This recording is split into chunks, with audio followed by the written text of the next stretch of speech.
ఈ రోజు మనం ఆవకాయ పచ్చడిని పర్ఫెక్ట్ క్వాంటిటీస్ తో ఎలా ప్రిపేర్ చేసుకోవాలో నేను మీకు చూపించబోతున్నాను. నేను ఇక్కడ 2 kgs ఆఫ్ మ్యాంగో పికిల్ ని చేయబోతున్నాను కాబట్టి దానికి తగ్గ క్వాంటిటీస్ ని నేను మీకు స్క్రీన్ మీద డిస్ప్లే చేస్తాను.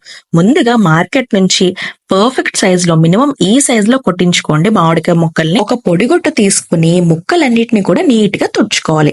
ప్రతి ముక్కకి టెంక దగ్గర మనకు ఒక చిన్న వేఫర్ లా ఉంటుంది, అది కూడా తీసేసేయండి. అన్ని ముక్కల్ని కూడా నీట్ గా తుడుచుకుని పక్కన పెట్టుకోండి. ఇప్పుడు కొలతకి ఒక గిన్నెని తీసుకోండి. పై నుంచి కింద దాకా ఒకే సైజ్ లో ఉండే గిన్నెని తీసుకోండి. ఆ గిన్నెతో ముక్కలు అనేవి కొలుచుకోవాలి. చూస్తున్నారు కదా, ముక్కలు అనేవి కొలుచుకునేటప్పుడు పైన కొంచెం ఎక్స్ట్రా ఉండాలి, అలా ఉండేలాగా చూసుకోండి. మొత్తం నాకు 4 కప్పుల ముక్కలు అనేవి వచ్చాయి. ఇప్పుడు దానికి తగ్గట్టుగా వేసుకుందాం. సేమ్ గిన్నెతో మనం ఇక్కడ ఒక గిన్నెడు వేరుశనగ పలుకుల నూనె వేస్తున్నాం. పచ్చి నూనె వేసేస్తున్నాము. వేడి చేసి చల్లార్చింది కాదు, ఒక గిన్నెడు వేసుకోవాలి. మనకి ఇంచుమించు 1 లీటర్ నూనె అనేది పడుతుందండి. ఫస్ట్ అయితే ఒక బౌల్తో నూనెని డైరెక్ట్ గా ముక్కల్లోకి వేసేసేయండి. ముక్కల్లోకి వేసేసి అంతా కూడా బాగా మిక్స్ చేసుకోవాలి. అందులోనే ఒక 2 టీ స్పూన్స్ పసుపును కూడా యాడ్ చేసుకోండి. యాడ్ చేసుకుని ముక్కలకి బాగా నూనెని పట్టించాలి. అప్పుడే మనకి పీస్ అనేది గట్టిగా ఉంటుంది. వీడియోలో చూస్తున్నారు కదా, ఆ విధంగా బాగా కలుపుకోవాలి. ఆయిల్, ముక్కలు, పసుపు అన్ని కూడా బాగా కలిసేటట్టుగా కలుపుకోండి. కలుపుకొని కొంచెం సేపు పక్కన పెట్టుకోండి. ఇప్పుడు మిగతావన్నీ కూడా కొలిచి పెట్టుకుందాం. ముందుగా ఒక బౌల్లో కారం అనేది తీసుకోవాలి. ఇది మీడియం స్పైసీగా ఉన్న కారం అండి. ఒక బౌల్ తీసుకుంటే సరిపోతుంది. వెయిట్ లో వచ్చేసి ఒక 300 గ్రామ్స్ ఉంటుంది. కారం అనేది వేసుకోవాలి. నెక్స్ట్ వచ్చేసి హాఫ్ బౌల్ ఉప్పు అనేది వేయాలి. కల్లుప్పుని కొంచెం ఎండలో పెట్టుకుని దాన్ని మనం గ్రైండ్ చేసి వేస్తున్నాం ఇక్కడ. నెక్స్ట్ ఆవాల పిండి కూడా మనకి 3/4 కప్ అనేది పడుతుంది. వెయిట్స్ వచ్చేసి నేను మీకు డిస్ప్లే చేస్తాను.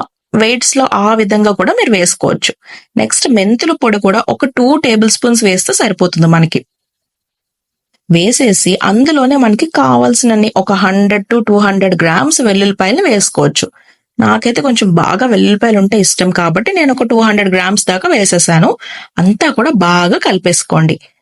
కలిపేసుకుని ఇప్పుడు ముందుగా మనకి బాగా నానబెట్టుకున్న మామిడికాయ ముక్కల్ని ఇందులో యాడ్ చేసుకోవాలి.